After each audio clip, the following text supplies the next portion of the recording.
Belakangan ini kita dihadapkan dengan ragam berita, informasi, isu yang begitu ramai beredar di ruang-ruang publik, di media sosial, dan salah satu isu yang hari ini lagi hangat-hangatnya dan ramai-ramainya terkait dengan isu keretakan internal pemerintah Kabinet Merah Putih di bawah besutan Presiden Prabowo Subianto. Banyak orang mengatakan bahwa epicentrum kegaduhan itu selalu datang dari lingkup kekuasaan. Tetapi justru ada hal yang lebih menarik yang bisa kita lihat, bahwa kegaduhan itu tidak semata-mata muncul dari lingkaran kekuasaan. Tetapi juga publik adalah salah satu variabel yang juga menjadi supplier dari kegaduhan-kegaduhan itu, yang kemudian dikemas dalam berbagai macam opini yang hari ini begitu ramai beredar di media sosial. Nah, dengan statement-statement yang beragam, salah satu misalnya adalah kekuasaan yang mudah tersinggung biasanya sedang meragukan legitimasi dirinya sendiri. Nah, kalimat ini menjadi catatan yang penting untuk kita pahami.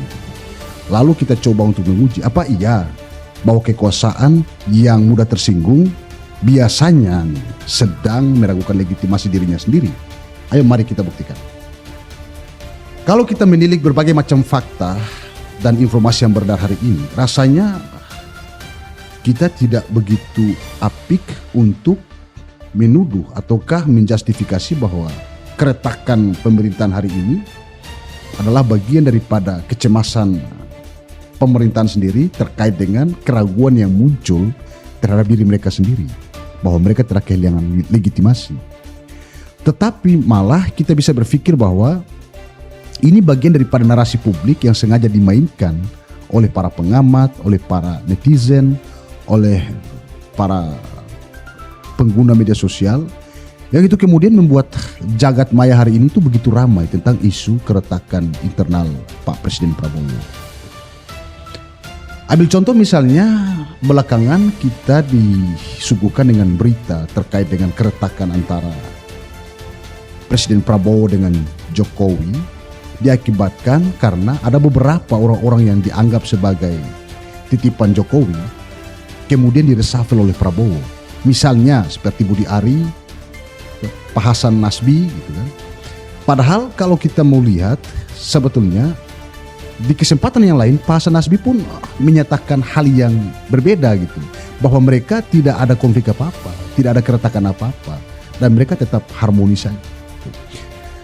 Tetapi isu tentang dejokowisasi terus kencang beredar gitu, seolah-olah bahwa keretakan antara Prabowo dan orang-orang yang kemarin sempat memenangkan dia itu sangat tajam gitu.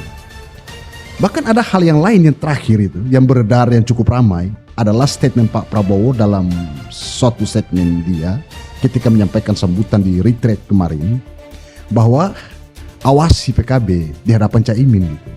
Nah, kata itu, kalimat itu menjadi sebuah lokus bahwa diam-diam para pengamat kemudian berasumsi bahwa internal kabinet ini mengalami suatu proses di mana ada kerenggangan ataukah keretakan. Padahal kalau kita lebih tenang lagi dan kita mau jujur, itu adalah bagian daripada ice breaking gitu. Semacam ada pembukaan, semacam ada candaan dalam suatu pertemuan formal yang itu kemudian tujuannya untuk mencairkan suasana sebetulnya. Tidak perlu menjadi hal yang serius. Namun ini menjadi kalimat yang digoreng seolah-olah bahwa internal kabinet Prabowo Subianto mengalami keretakan yang serius. Nah, sehingga melihat ramai isu ini kemudian memunculkan satu ide utama kita, bahwa kekuasaan yang hidup di suhu tertentu akan selalu mencair saat realitas menghangat.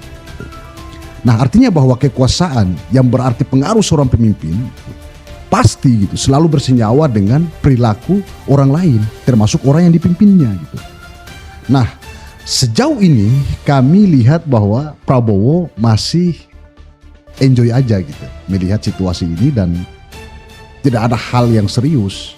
Bahkan kombinasi kebijakan-kebijakan dia yang kemudian diterjemahkan oleh para pembantu-pembantunya melalui kabinet Merah Putih ini sampai sejauh ini masih baik-baik aja gitu.